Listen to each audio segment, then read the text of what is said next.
Hey everybody, it's Rachel from Burn That Butter, and today is actually New Year's Day. Happy New Year. Hopefully you all had a wonderful celebration for ringing in the new year, and hopefully 2022 will be much better than 21 and 2020 have been. That would be great, right? So I just wanted to kind of talk about a few things. I'm literally sitting here in my car, as you can probably see, and I'm waiting for Petco to open up because I'm trying to run errands and get things done on my day off.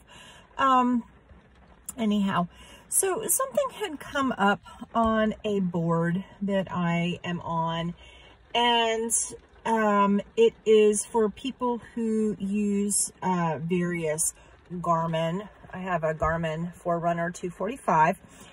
For people who use Garmin products to talk about using the Garmin and exercise and optimizing your exercise, and you know, it's supposed to be a nice place to sort of support each other and all that kind of good stuff.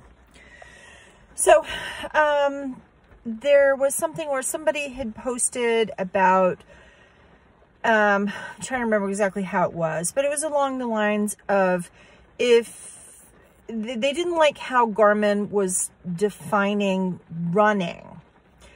And in their opinion, if you were running fast, if you were running slower than a 6-minute mile, that you weren't running, that you were only jogging.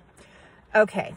Well, Garmin takes your age, it takes your gender, it takes your speed, it takes your heart rate, and it can also sense how much you're sweating.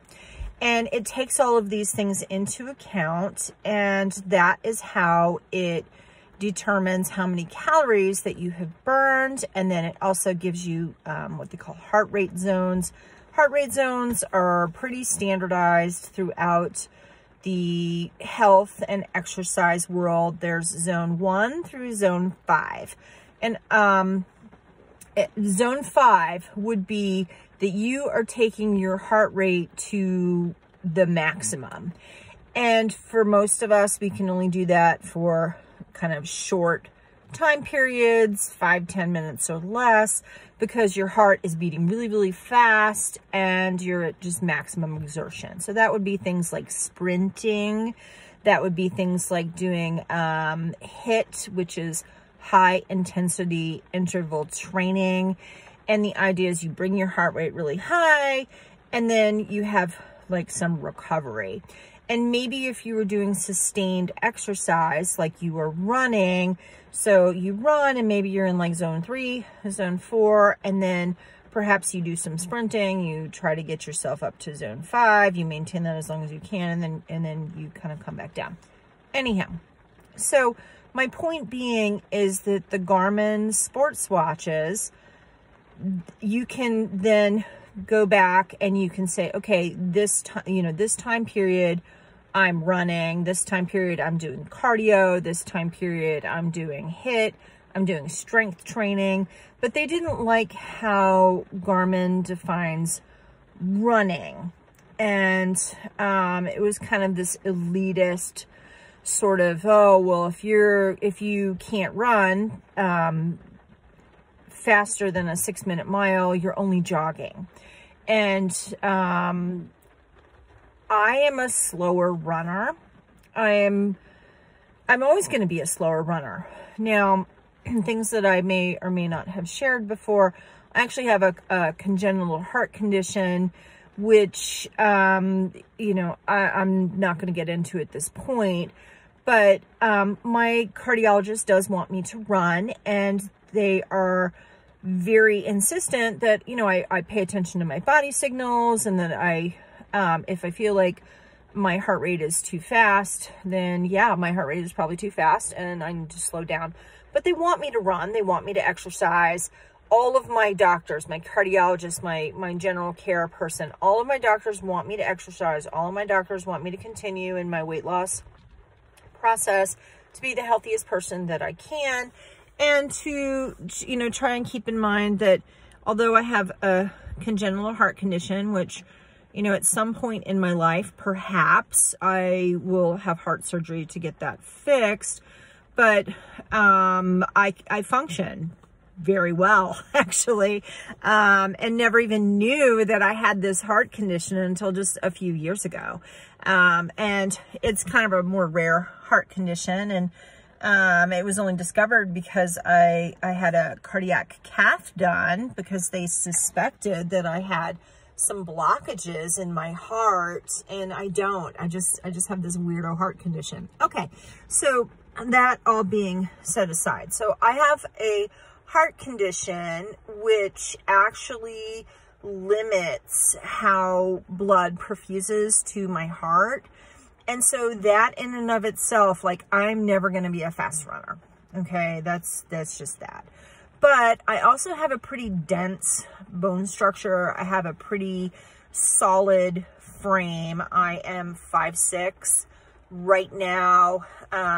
You know, I weigh myself every day. So depending on what day it is and how much fluid I'm kind of holding in my body, I am about 199, maybe as low as 196 pounds, but I'm below 200. So, you know, weight is gonna slow you down, right?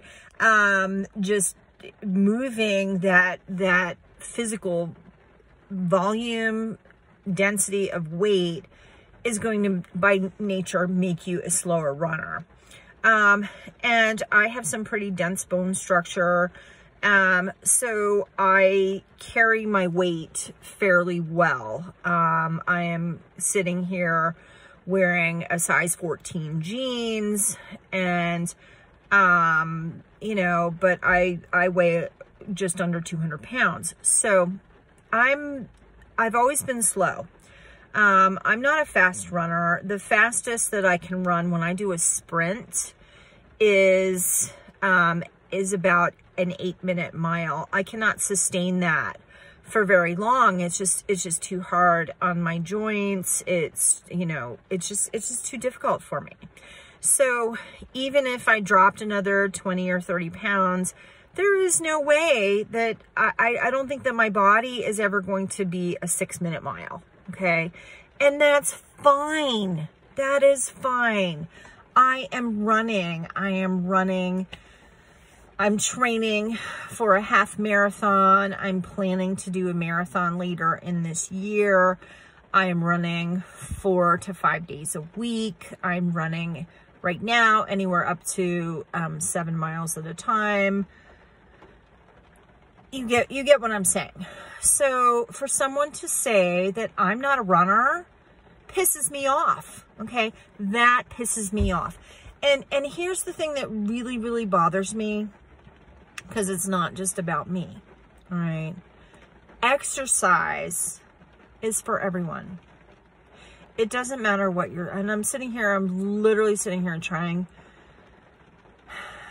I'm trying to hold back the tears because this makes me very emotional.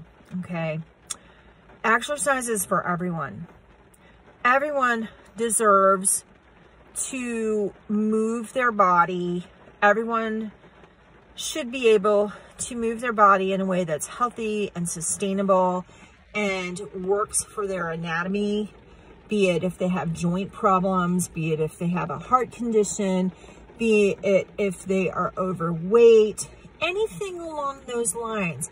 You know what? It's like everybody's not going to compete in the Olympics. So if you're not an Olympic athlete, you know, you don't count, right? If you don't run faster than a 6 mile per minute, you don't count. I am a runner. I'm a runner, and I'm proud of that. I'm really proud of what I've done. I'm really proud of where I've been, and I'm proud of getting to where I'm going to be, okay? You cannot take that away from me. The word jogging, here's what jogging means to me. Maybe like, I don't know, you're playing with your kids or something and a ball goes out towards the street and maybe you sort of jog to go get that. Your jogging is when you are intentionally going slow. Jogging is when you are intentionally conserving your energy, but still moving faster than a walk, okay? That's what jogging is. Jogging is, there's no shame in jogging, but it is up to that person to define whether they are a jogger or whether they are a runner, okay? I'm a runner. I am a runner. And you don't have to be a runner. You can be whatever you want to be. But there's an attitude that's kind of in the fitness world that is kind of like, well, if you're not good at something, you shouldn't do it. If you're not natural at something, you shouldn't do it. And a lot of us have that just in ourselves, in our mind, from like PE class when we were kids or in high school or something. And that attitude hinders people from moving their bodies, from breaking a sweat, from, you know, feeling that exertion, because that is deemed as being negative, right? Everybody starts from zero and works their way up. There really is no natural athlete. You may be more gifted in certain types of movement. For example, you may be kind of, you know, be more, swimming may come a little bit easier to you, or bicycling, or, you know, whatever it is, right? Find the things that you want to do. Find the things that motivate you. Sorry, I'm like trying to hold this phone, right? Find the things that motivate you. Find the things that you want to do. Find the things that fit into your budget, fit into your lifestyle, fit into the time frames that you can get that exercise in. You know what? I would love to be a horseback rider, but guess what? I can't afford to do horseback riding. Maybe I want to be a golfer, but I can't afford to be a golfer, right? So I'm just like making stuff up here. Whatever works for you, for your budget, for your time, all of that kind of stuff. Move your body. Enjoy moving. Work with your body and feel yourself improving and getting better. It doesn't matter if you'll ever be the best. I will never qualify to run in the Boston Marathon. And that doesn't make me any less of a runner, okay? So, anyhow, enjoy yourself, enjoy your life. Take care of yourself in the best way that you know how to do. Be happy, right? Anyhow, hopefully this is motivating to you. It is motivating to me because guess what? I'm a runner. And guess what? I am burning that butter. I'm burning that butter and I'm going to be the best Rachel that I can be. And you know what? You can be the best person that you can be too, in your health and in your wellness and in your journey in this life. We all just have these, I call them the meat sack. We all have this meat sack that we're carrying around our spirit in, okay? I want my meat sack to be as healthy as it can be. All right. And there we have it. All right. Have an amazing day. Have a great new year. Hopefully 2022 is going to be fantastic for all of us. And, you know, just do the best that we can do. All right. Have a great day. Bye.